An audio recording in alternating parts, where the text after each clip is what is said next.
Home prices are at all-time highs. Home prices are plummeting. Interest rates have doubled this year, and we're going into a recession. There is so much going on in the real estate world right now. Let's get clear on how this year has ended and what I expect to see in 2023. Hi, I'm Allesen Cann. I'm a realtor here in San Diego with GEA Broker.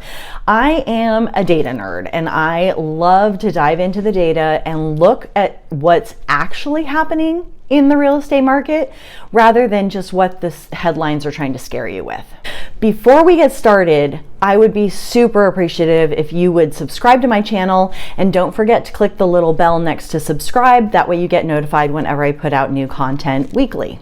First, the biggest headline is after prices peaked this spring, they've actually dropped about 12% since then.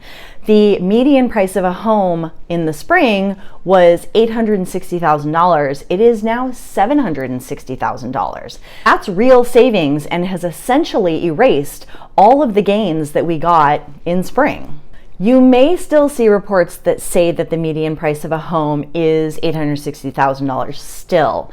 That's for a single family home. That $760,000 number takes into account condos and townhouses as well. So it's everything in the market, not just the single family homes. And all types of homes have had about the same price drop. So it's not really that different, whichever one you look at. All that being said, prices are still up 53% in the last 5 years. So if you are thinking of selling in 2023, yeah, you may have missed the absolute highs, but you are still way ahead of the game and have a ton of equity in your home. If you bought in this spring market, at the height of the market, don't freak out. As long as you're going to be staying in your home for a few years, I'm really confident that prices are going to start going back up again and you're going to be just fine. And here's why. The second biggest headline in today's real estate market is that interest rates, while they doubled this year, have actually dropped about an entire point just in the past month or two. We are seeing a lot more buyers come into the market because of that. And the more buyers we have, the higher the demand. That leads to higher prices. So right now we're just seeing that start to stabilize the prices. But I really expect that in spring, we will see prices go back up again. Okay, so we know that prices are down from the high in 2022, but what's gonna happen in 2023? So my expectation is that prices will go up in the spring, just like they always do. Maybe not as much as they usually do, but they will go up. And then they'll go back down at the end of the year, just like they always do. You can see in this chart that the experts are all split on what's going to happen with prices. Some say they're going to go up, some say they're going to go down. If you average them all out, they're basically saying that they're going to end the year the same way they are beginning the year. That's kind of what I'm expecting. But a lot of that is going to depend on what the Fed does. So as long as we continue to see inflation increase less, the Fed will lower their rate increases, right? They're going to be less aggressive. The more they do that, the lower interest rates are going to go. This is what I'm expecting to see. So I'm expecting as rates go down, more buyers are going to come back into the market in the spring, and we will see prices go back up again. Also, prices just go up in spring. In fact, every year for the past 10 years, they've gone up in spring about 10%. We might not see a 10% increase this year. Maybe it's a little less, maybe it's 5%, but that helps make up for some of the decreases that we've seen this year. The third reason is because inventory of homes on the market is still incredibly low. So we have seen demand drop by 45% since like May, but the number of new homes getting listed on the market has decreased by 29%. Even though you may be seeing more homes on the market, that's because they're sitting longer. But that's the only reason we have more homes on the market. Before, they were just selling so fast that we couldn't keep anything on the market. Now they're just sitting longer. So even though we have fewer and fewer homes being listed, they're sitting longer and longer, and therefore it looks like we have more homes for sale. So the way we normally look at the inventory of homes for sale to see if it's healthy or not is to look at the weeks or months of supply of inventory. And what that does is it says, this is how many homes are on the market now. This is how many homes sold last month. If that demand from last month continued to today, how long would it take for the homes on the market to sell? And right now we are at 2 months of inventory. So it would take 2 months for all of the homes on the market to sell with current demand and current inventory. A normal market is 4 to 6 weeks. So we are still really low on inventory, and with listings continuing to go down, I'm not expecting to see that improve. Now you are, like I said, probably going to hear reports of there being more homes on the market, because they are now sitting for an average of 34 days, whereas back in the spring it was like 18 days. So we've almost doubled how long they sit on the market, and this is great news for buyers because you actually have some time. You can think about things. You can go back and see a house a second time. You can, like, oops, I missed it this weekend, I was out of town. It'll probably be around next weekend, so you can still go see it. Now, if you're thinking about selling, you just need to adjust your expectations some. So don't expect the house to sell in a weekend unless you price it really, really well. And if it's sitting for a few weeks, that's okay. If you go over a month, probably want to be thinking about a price adjustment. But don't stress, you just need to be thinking about it differently. This is very normal. In fact, we're going back to normal. What we've been experiencing was not normal. Okay, so what happens if prices do go up this spring, but they don't go up as much as they normally do? Like I said, usually they go up like 10%, like 8 to 10%.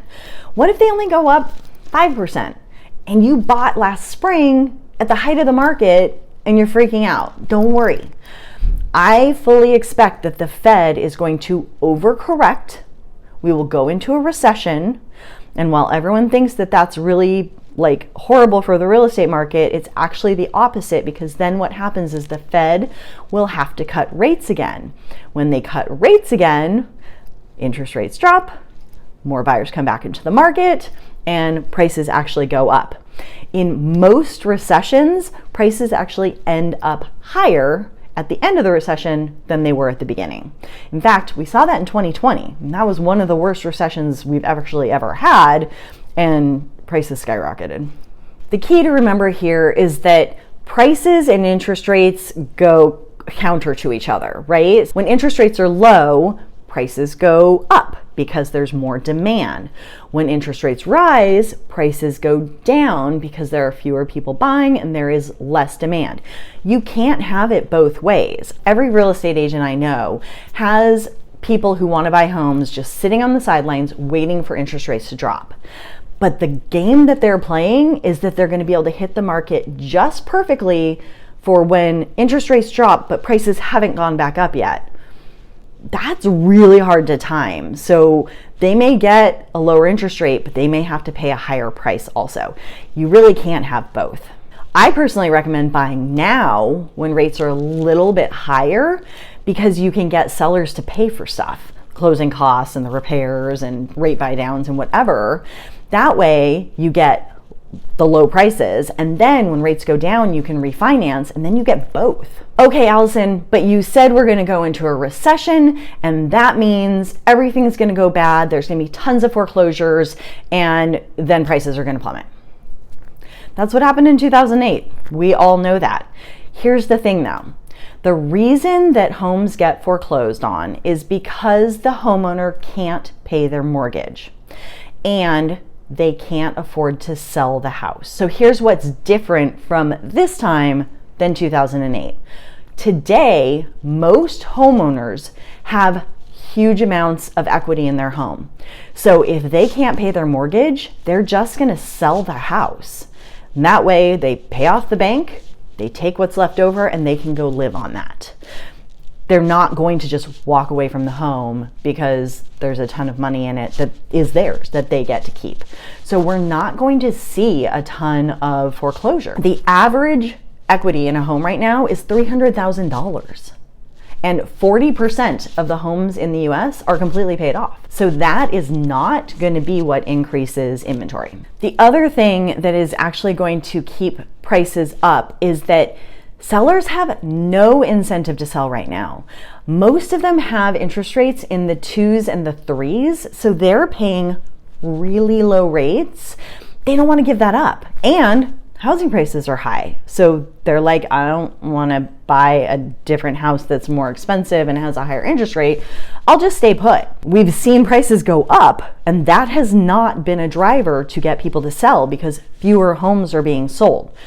So I don't expect inventory to start going up, which would then help keep prices low.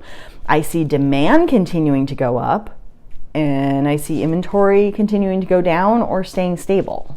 The other thing is that since the Great Recession, home builders stopped building houses. So for the decade between when the Great Recession happened and now, there have been 3 to 4 million fewer homes built than normally would have. So we are short nationwide a ton of houses. We have no incentive for people to sell the houses that exist. We have builders behind on building what we need.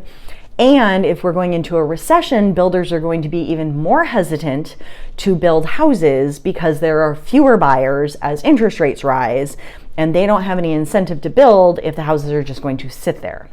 So, not expecting more inventory to come on the market. The bottom line with all of this is that in 2023, I personally expect interest rates to come down as the Fed gets inflation under control or overcorrects and we go into a recession. And I expect inventory to continue to go down probably. It'll go up again in spring a little bit and then it'll go back down. But I don't expect a lot of new inventory. If nothing incentivizes homeowners to sell their homes and builders to build more homes, that's not going to help outweigh the new buyers in the market. And that means prices will keep going up. This is not a short-term thing. This is a long-term thing. Overall, even if we have these little dips in the market, we're short houses, period. So really, in the long term, prices are just going to keep going up. All right, I know this is a really hot topic for a lot of people. So what do you think? Is there something I'm missing that makes you think that everything I said is wrong or part of what I said is wrong? Do you see interest rates going up? Are you one of those people? Do you really think prices are going to go down? And if so, why? What's going to cause that? I would love to hear more thoughts down in the comments. Don't forget to subscribe to my channel, and thanks so much for watching.